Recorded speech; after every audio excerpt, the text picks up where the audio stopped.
E aí, pessoal, nessa videoaula sobre heranças sanguíneas, também chamadas de alelos múltiplos, a gente vai falar sobre as heranças que estão relacionadas à tipagem sanguínea.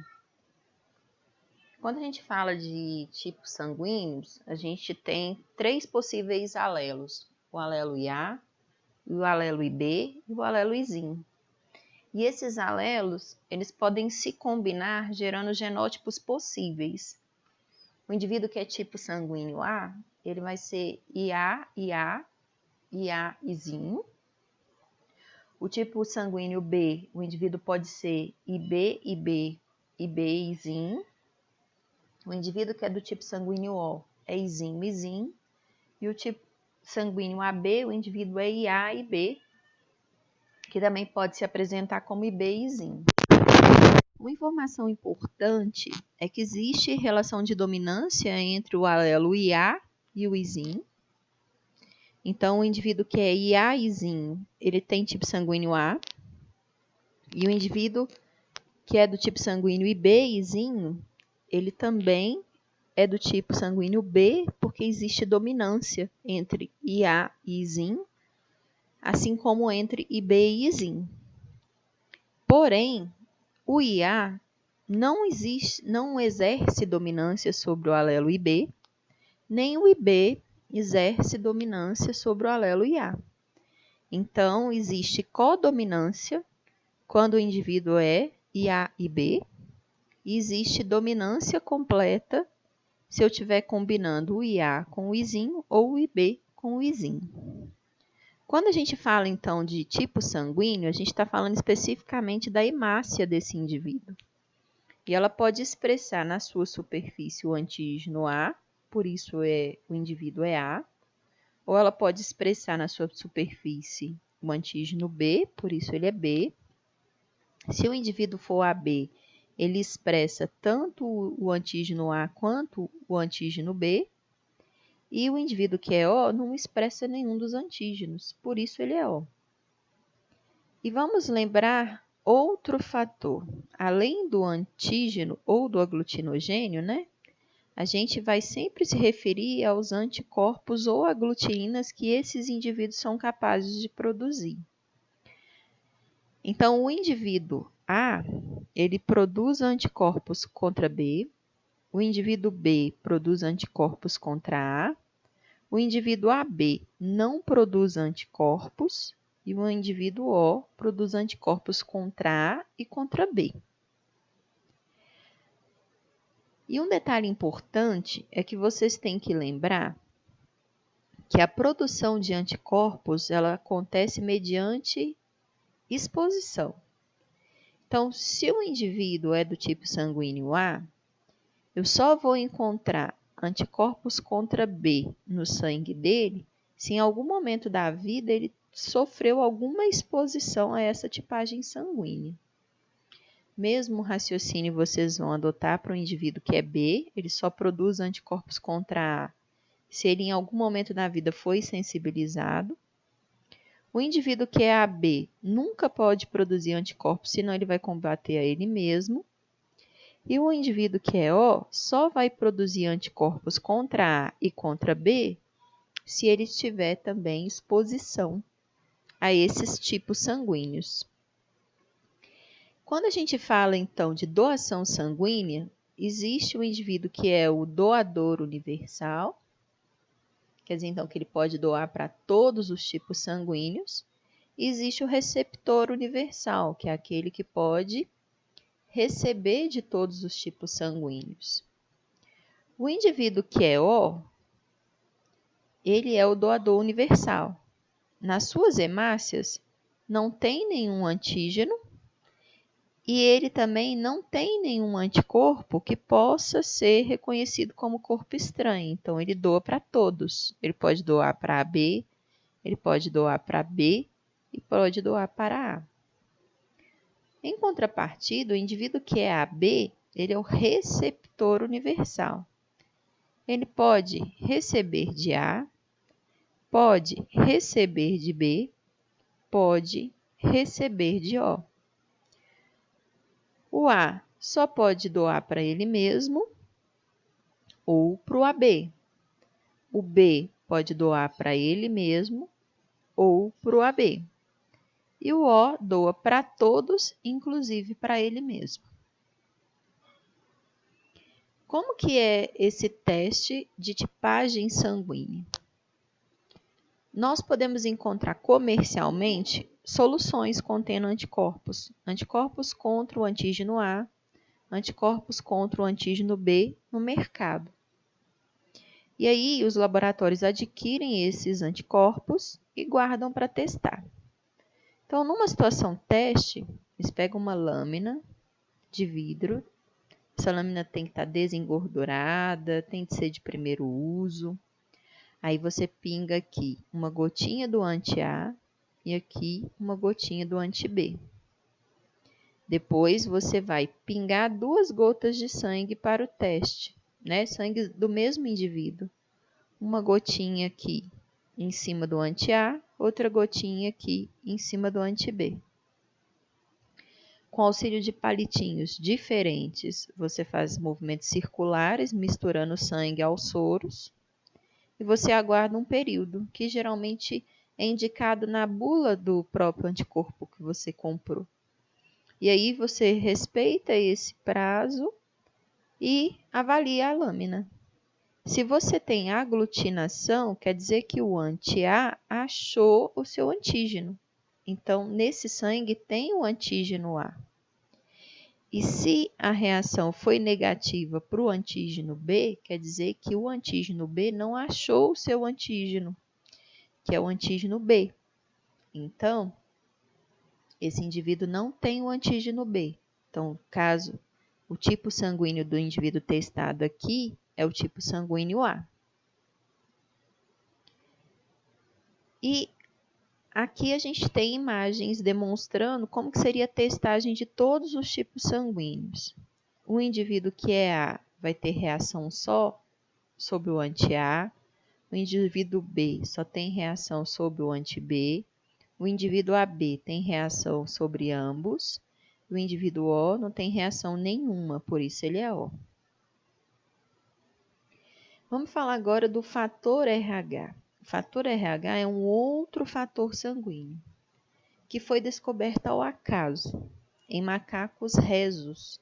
Rhesus, o nome científico é RHESUS. Então, esse fator sanguíneo foi observado pela primeira vez nesse macaco, nessa espécie de macaco, por isso essa nomenclatura. Então, como que foi feita essa descoberta? Alguns pesquisadores submetiam esses macacos a processos cirúrgicos.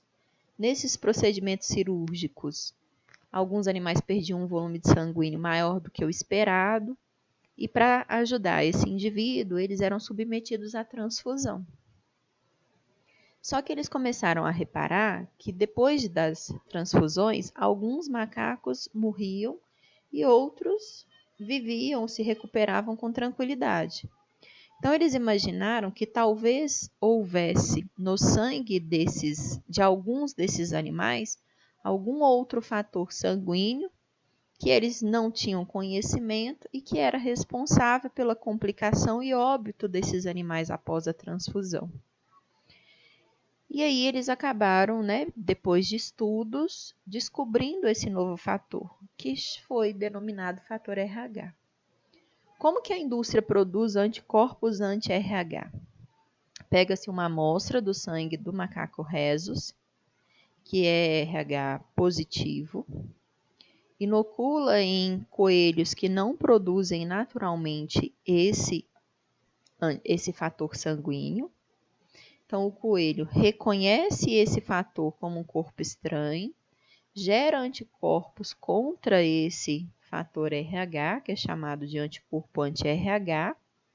Depois você faz a sangria desse animal, centrifuga esse sangue, separa o soro do resto, e no soro desse animal você vai ter os anticorpos anti-RH.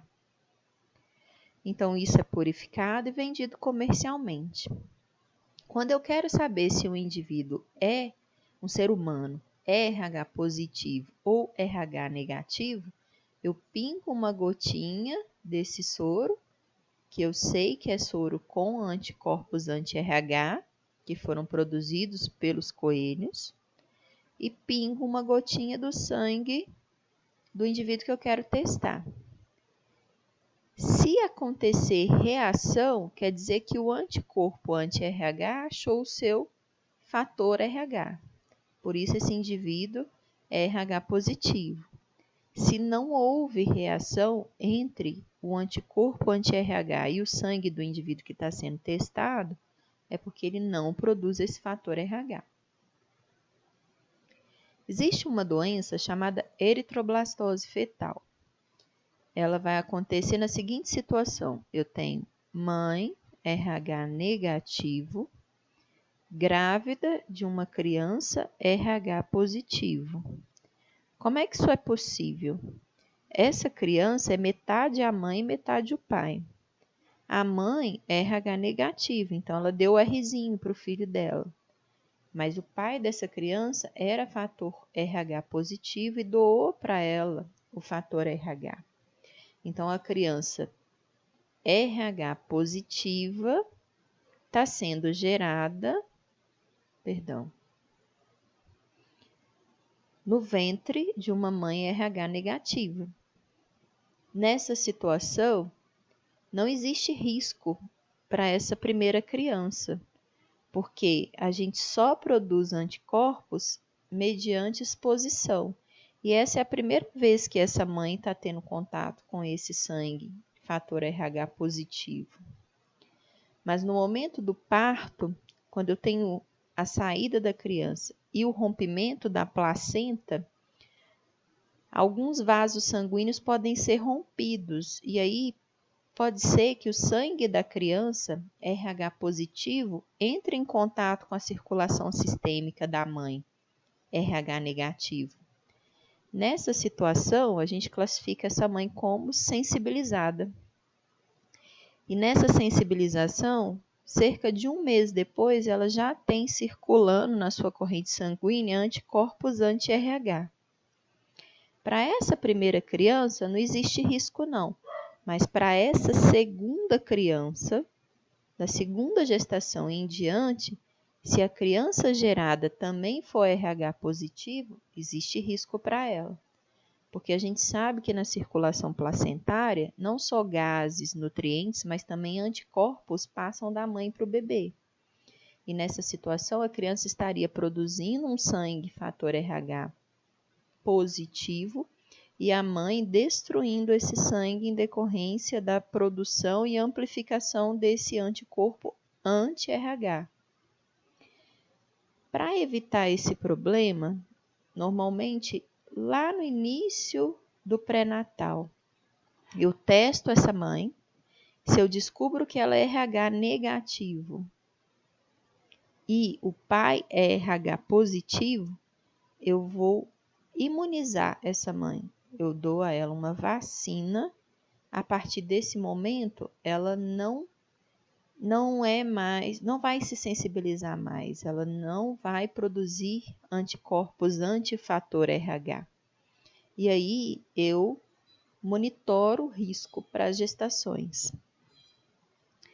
E quando a eritroblastose fetal acontece, a alternativa que nos resta é fazer uma transfusão completa de sangue nesse bebê. E nessa transfusão completa, eu vou retirar o sangue da criança com os anticorpos produzidos pela mãe e vou devolver a essa criança um sangue que é isento desses anticorpos. Apesar de ser uma alternativa, é uma alternativa de risco, porque é uma transfusão completa. Então, o ideal é sermos preventivos e que o diagnóstico, então, aconteça ainda no pré-natal. Esse primeiro exercício é um exercício que apresenta um heredograma para vocês. Então, vamos lá. No heredograma a seguir, estão indicados os fenótipos dos grupos sanguíneos ABO e RH. O indivíduo 6 deverá ser, em relação aos sistemas ABO e RH, respectivamente. Então, você tem aqui indicação tanto de tipagem sanguínea quanto de fator RH de todos os indivíduos testados. Mas a gente vai se atentar a esses 4 indivíduos aqui. Então, vamos lá. No que diz respeito ao fator RH, essa mãe é negativa, quer dizer, então, que ela só tem o Rzinho para dar. Mas essa criança aqui é RH positivo, então indica que esse fator positivo veio do pai. Uma outra informação importante é que essa filha aqui é RH negativo, quer dizer que ela recebeu o Rzinho do pai e da mãe. Então, o pai é heterozigoto para o fator RH. Vamos avaliar agora para a tipagem sanguínea. Esse indivíduo aqui é IA e B. A mãe dele é IB, quer dizer então que esse IA tem que ter vindo do pai. E essa menina aqui, ela é tipo sanguíneo B. Esse B tem que ter, aliás, a mãe é IB. Deixa só eu recapitular que eu perdi o raciocínio. Essa mãe é B, essa criança é AB. Então, o IA tem que ter vindo do pai, porque a mãe só tem IB para dar. Essa criança aqui, ela é IB alguma coisa. Esse pai tem que ser IAzinho. Por quê? Se ele fosse IA, ele teria doado o IA para essa filha. Então, ela não seria B, ela seria AB. Então, essa criança é IBizinho. E o Izinho teria vindo do pai e o IB necessariamente da mãe. Então, esse pai aqui, ele é heterozigoto no que diz respeito à tipagem sanguínea e é heterozigoto no que diz respeito ao fator RH. Gabarito para essa questão, letra A.